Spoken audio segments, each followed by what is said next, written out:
Hello, I'm Denise Phillips, Women's Officer for Northwood and Ruislip Synagogue. Rosh Hashanah would not be the same without a honey cake, and this year I'm combining two symbolic ingredients, honey and dates, combining the spiritual and the physical together. Honey we enjoy at this time of the year because of its sweetness, it's a good omen. And there are many other reasons, and one of the other reasons is that during the time the Israelites were in the wilderness, they enjoyed manna which was said to taste like honey wafers. This reminds us that all substance and material blessings come solely from God's grace and favour. You can choose from all sorts of different honeys. You could get the dark honey, the thin honeys, different flavours. And even you can have organic honey and raw honey. The choice is yours. If you are in fact using a raw honey, do remember you won't get the nutritional value when you bake it, but you will get the flavour. The other symbolic ingredient is the dates that I'm using. So I'm using in fact dried dates. The word for dates in Hebrew is tamarin. And this evokes the word tam, which means to end. And it is very much at this time that we think about the end of the troubles in Israel, and obviously we want our hostages back. It's also one of the 7 species. So again, adding another dimension to this symbolic recipe that I've created. I want to also share the fact that I'm using date honey, which is date syrup. It is vegan.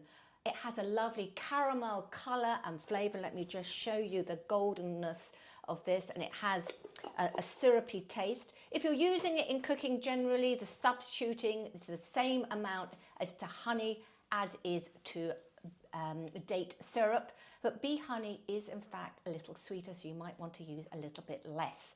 So let's make this recipe step by step. I'll say, as Denise shows, anything's easy when you know how.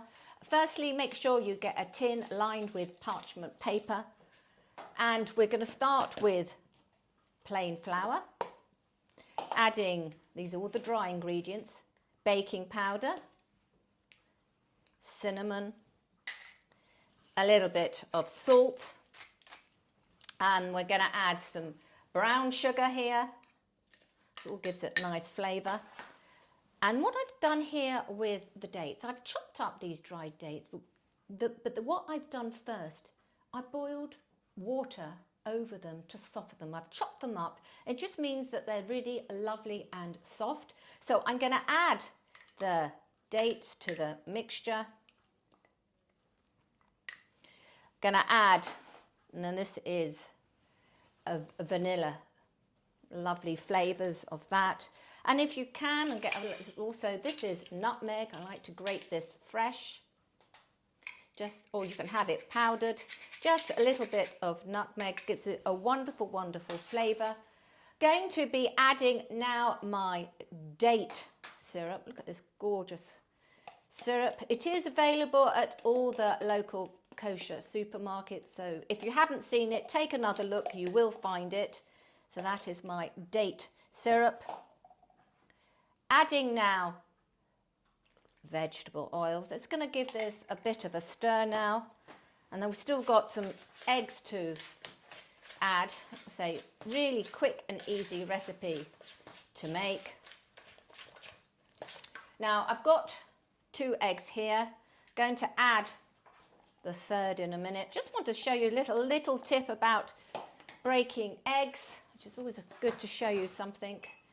When you tap it, 2 thumbs, and what am I going to show you? I'm going to lift it from a height. And why am I doing that? Because most of you leave half of the egg white in the shell. So lift it from a height. Obviously check that, okay. Add that now to your mixture and give it a good mix. And then all there is to do now is to transfer it to your baking tin lined with parchment paper. I have in fact using a loaf tin, but you could use a round tin if you wanted to. The other thing I want to say what's good about this cake is that you can freeze it, and you can make it 2-3 days in advance and it will still come out absolutely beautiful. So mixing these ingredients well, I'm now going to transfer that now to my prepared loaf tin. in that goes. Look at this gorgeous mixture. How quick was that? That's what you want, something quick, easy, and above all, delicious. Bake it in the oven on 170 for about 45 minutes to 50 minutes. It will be cooked when you insert, obviously, a skewer, and it comes out clean.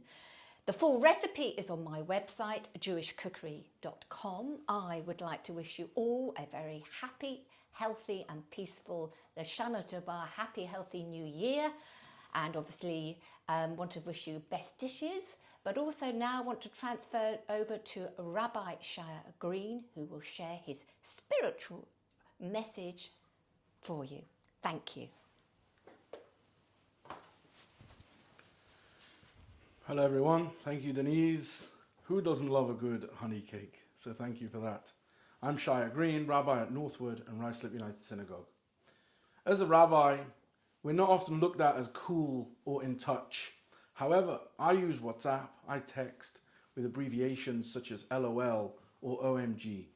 However, I was stumped one week when I messaged someone, "Are you coming to shul that week?" And they replied, JFK. So I asked, "What's that?" And they said, "Just for the Kiddush." I've heard countless times, "You're not going to catch me in shul, Rabbi," and similar sentiments.